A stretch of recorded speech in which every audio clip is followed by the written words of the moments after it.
سلطان محمود غزنوی ایک بادشاہ گزرا ہے، ایک بار کا شہر بھی ہے، ایک کی صف میں کھڑے ہیں محمود و ایاس، نہ کوئی بندہ رہا نہ بندہ رہا، اس کا غلام ایاس۔ ایک بار سلطان محمود غزنوی کا دربار لگا ہوا، اس نے کہا کہ میں نے خضر علیہ السلام سے ملاقات کرنی ہے، کوئی بندہ میری ملاقات کرا دے، کوئی آدمی میری ملاقات حضرت خضر سے کرا دے۔ خضر علیہ السلام کا اصل نام بلیہ، ان کے والد کا نام ملکان، ان کی کنیت ابو العباس اور لقب خضر ہے۔ قرآن مجید کے پارہ نمبر 15 کے آخری رکوع اور 16 پارے کے پہلے رکوع میں ان کا واقعہ ہے۔ بعض لکھا ہے وہ نبی تھے، بعض لکھا وہ ولی تھے، دونوں اقوال موجود ہیں۔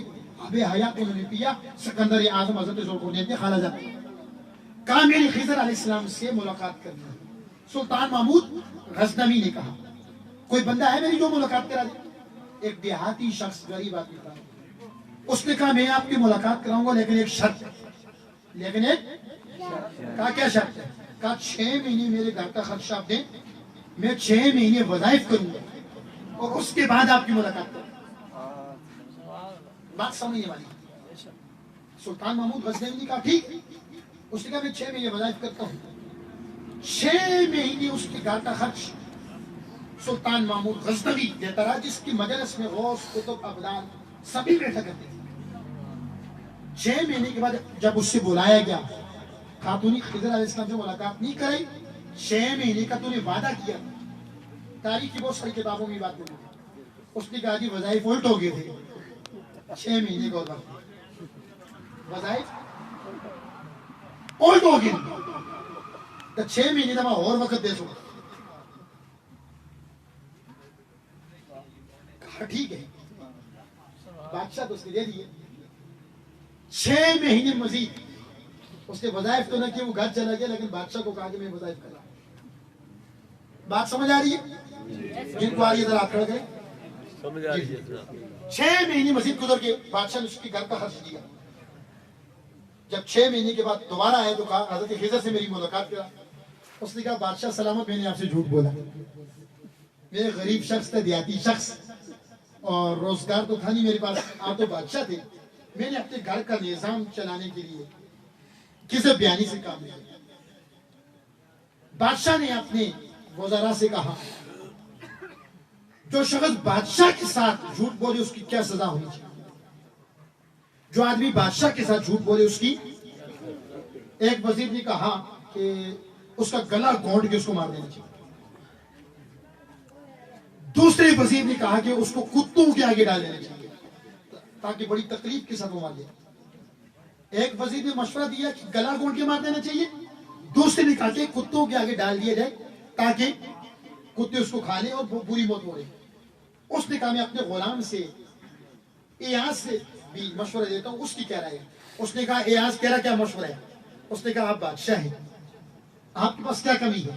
آپ سے جھوٹ بول دیے تو کیا، چھوڑیں معاف کریں، آپ کے پیسوں سے ایک غریب کا گھر کا چولہا جلا تو آپ کی سلطنت میں کیا فرق پڑ گیا، چھوڑیں معاف کریں۔ اچھا پہلے وزیر نے کیا کہا تھا اس کا گلا گھونٹ دیا جائے، وہاں ایک بزرگ بیٹھے تھے سفید کو، انہوں نے کہا ہاں جی یہ بالکل ٹھیک کہہ رہا۔ جب دوسرے وزیر نے کہا کہ اس کو کتے کے آگے ڈال دیا جائے تاکہ پوری موت مرے، وہی نورانی چہرے والے بزرگ کہنے لگے ہاں ہاں یہ بات بھی بالکل ٹھیک ہے۔ اب جب ایاز نے کہا بادشاہ ہیں، آپ نے جو دے دیا اس کو تو آپ کی بادشاہیت میں کیا فرق پڑا، چھوڑیں معاف کریں۔ وہ بزرگ جو بیٹھے تھے نورانی چہرے والے خوبصورت بزرگ، انہوں نے کہا ہاں ہاں یہ بھی بالکل ٹھیک ہے۔ بادشاہ بڑا حیران رہا۔ محمود غزنوی اس نے کہا ساری باتیں اپنی جگہ آ رہا سب کہہ رہا، پر میں بعد میں تبصرہ کروں گا، لیکن آپ کی مجھے سمجھ آئی۔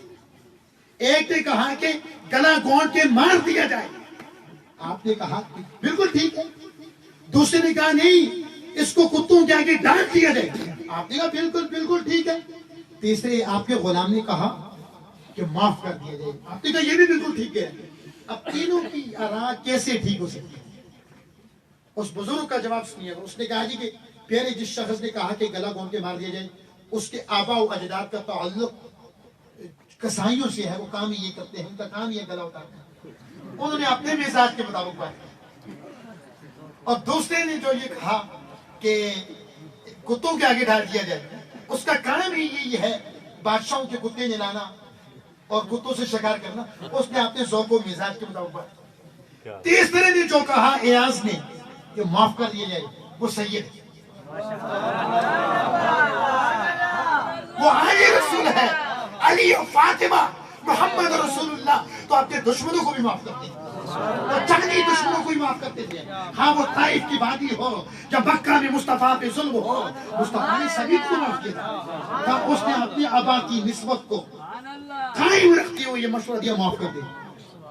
بادشاہ نے ایاز کو شکوہ کیا آپ سید تھے، میں نے آپ کو اپنا غلام بنا دیا، مجھے نہیں پتا تھا آپ سید ہیں، آپ عالم رسول ہیں، آپ نے آج تک بتایا کیوں نہیں؟